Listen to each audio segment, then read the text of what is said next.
Presentation for tonight is going to take place with Dave Clark here. He's the lead project manager for Treasure Island, and Dennis Kelly, who's done many months of research and so forth.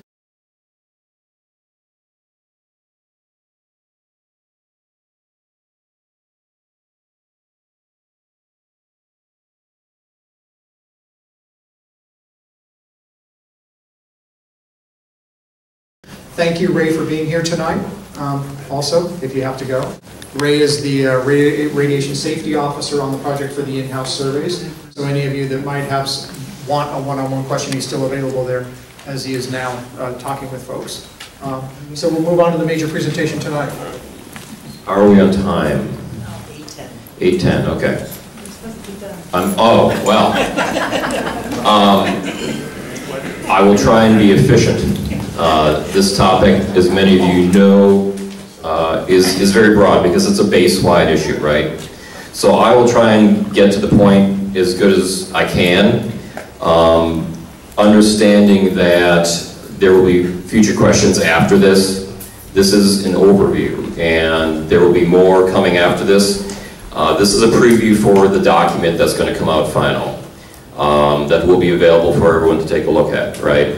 So there's a lot of information in the document. This is an overview, just to give you an idea of what's going to be in there. Once you all get it, bring on the questions, because I'm sure there's going to be lots of questions, and we'll have future meetings and discussions on whatever your specific issues are. But as best we can, we're going to do a presentation here to sort of do a little history and what the document's all about. It's been a long time. Maybe a little too long, but we spend a lot of time doing a lot of research and putting it together. So without further ado, let's go on to first slide here. Let's try this. Oops. Go to slide. How to next?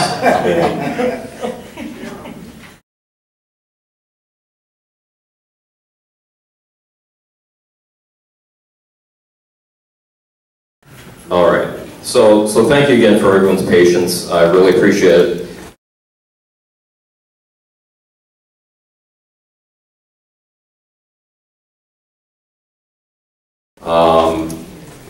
This document feeds off of the 2006 H.R.A, which was a snapshot in time of where we were with the radiological program.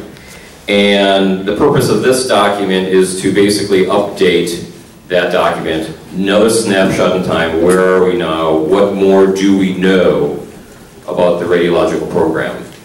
And one thing you'll see up here is a definition that really is unfortunate. It's technical, confuses people. Impacted.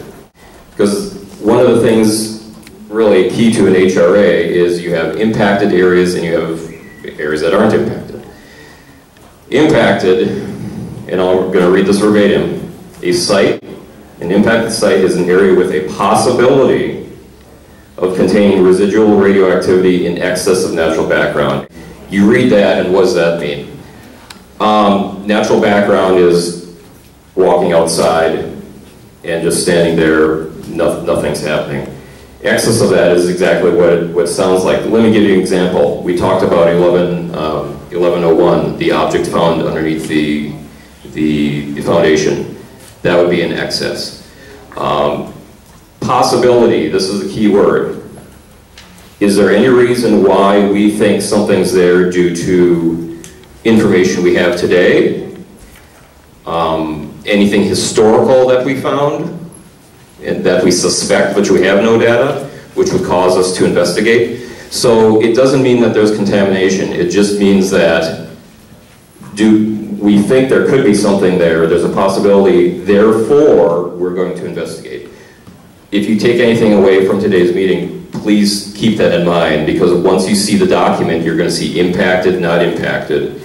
And what that means is the Navy now can go forward and investigate. And in a lot of cases, we're already investigating those areas. The results, basically, and you'll see this, increase the areas that are impacted, right? And A lot of you have seen a draft version of the document that was out 2 years ago, and it had impacted areas. It's going to look a lot like that, but we're going to get into a few more details to explain, kind of refresh where we were and what we did, just so you know what we were doing for the last 2 years. So let's go to the next slide.